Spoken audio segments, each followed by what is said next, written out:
And what starts happening when you choose to grow over the low, when you choose to thrive over surviving, when you choose to break through over getting through, if you remove these 5 distractions from your life, I promise you, your life will change.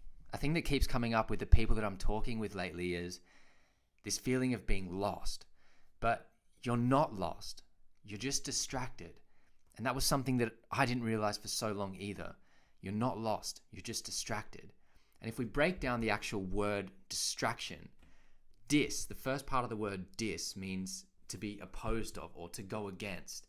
And the word traction comes from this medieval Latin term, which is tractio, which means pull. So what the word is saying is you are going against the things that are pulling you towards the man, the woman, the life that you're meant to have.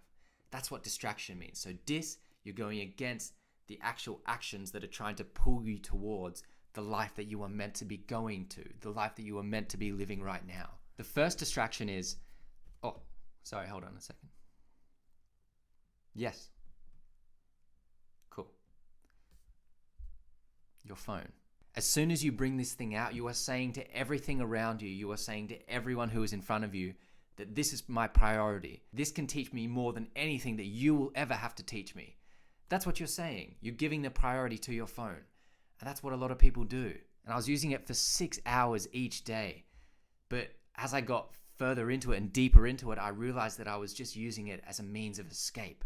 But the way of escapism is a trap in itself. Like, I didn't really realize it at the time, but I was just trying to take my mind off of things, off of my life, and just be distracted. But the deeper that I went into it, I realized using my phone so much, I was just sinking into this deeper, darker, sadder, more lost feeling that I already had. And one day, it just dawned on me that everything that you want to escape is everything that has to be faced. And what has to be faced is that tractio in the word distraction. Exactly what has to be faced are the actions that take you towards where you truly want to go. So don't let this thing trap you. There's a reason that they call it a cell.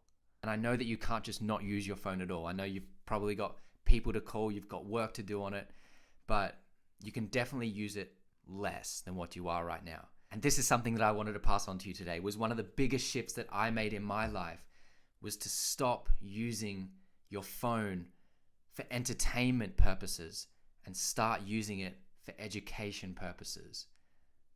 That was just this gigantic shift that happened in me and that can happen in you today. Stop using your phone for entertainment purposes. Like when I was using my phone, it was 90% entertainment and probably 10% was education. But now it's the opposite. I use it 10% entertainment, 90% education. And that changed my life so much, just knowing that one thing. But what I will say is even then you have to be a little careful because you can get caught in this learning cycle and you're just learning so much that you don't actually action anything. So learn and put it into action. That's where the magic will happen. The second thing that distracts you from the life that you want, from the person you want to be, is the television. And this is getting immersed in world events. What country did what to who got voted in, and that all definitely has its place. I'm not saying that is not important, but what you see on the news cannot rule your life.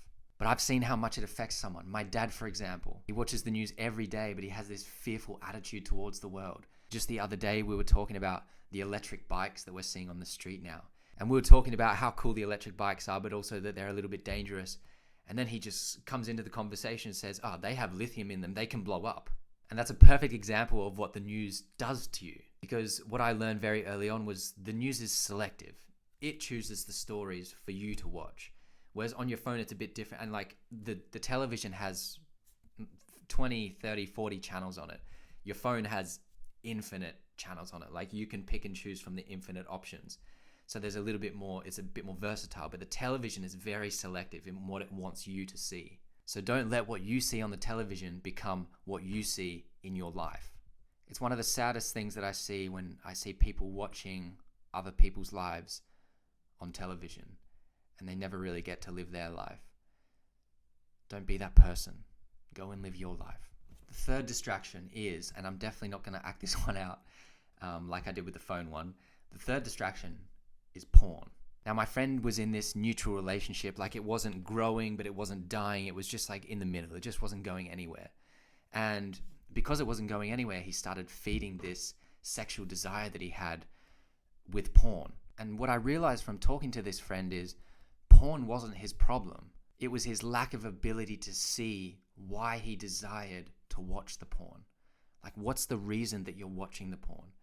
And the reason was, and for most people, I know it was for me when I used to watch it, was you feel this gigantic lack of love in your life. But this lack of love, it can't be filled with an artificial love. Porn is an artificial love.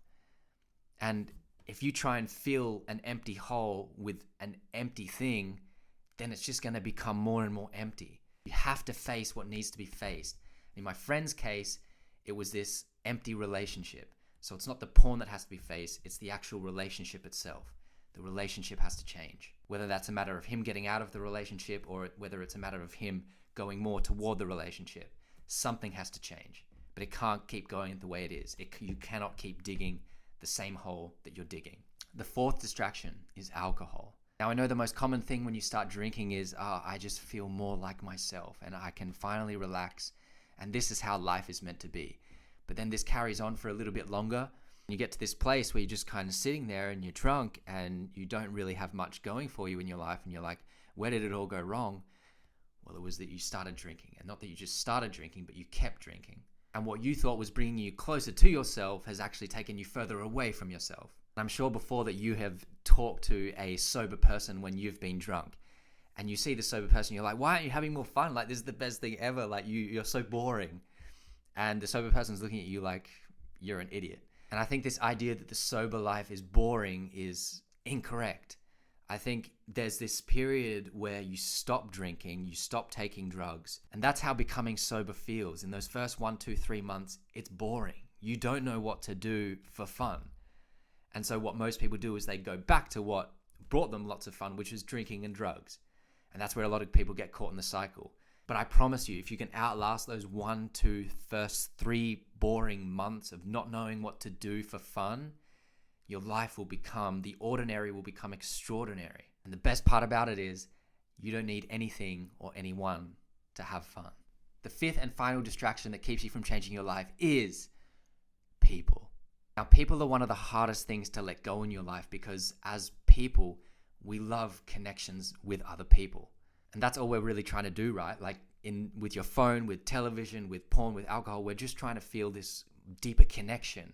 But there are other ways to go about it. And there are also other ways to connect with people. And what's amazing is that the more that you cut out these distractions, your phone, the television, porn, alcohol, certain people in your life start naturally just dropping away.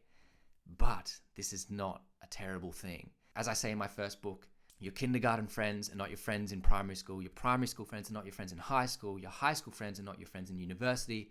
Most of your friends in university are not your friends at your job, and so on. So the world asks you again and again to love those people while you're sharing that time with them, that moment, that phase of life that you're in, to love them and move on. And what starts happening when you choose to grow over the low, when you choose to thrive over surviving, when you choose to break through over getting through, you start finding people who are doing the exact same.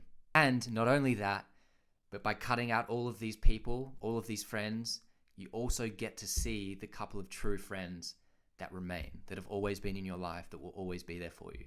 Because a true friend doesn't care if you're on the other side of the world, doesn't talk to you, goes and lives your purpose, don't follow your purpose. Like, a true friend is always going to be there. And you get to discover those people when you start cutting out these distractions in your life. These have been the 5 distractions that you can use to help change your life. And remember, the word distraction has the word action in it. So go and take action against your distractions and see how life changes for you. I hope this video does wonders for your world.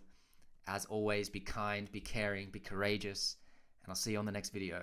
Lots of love.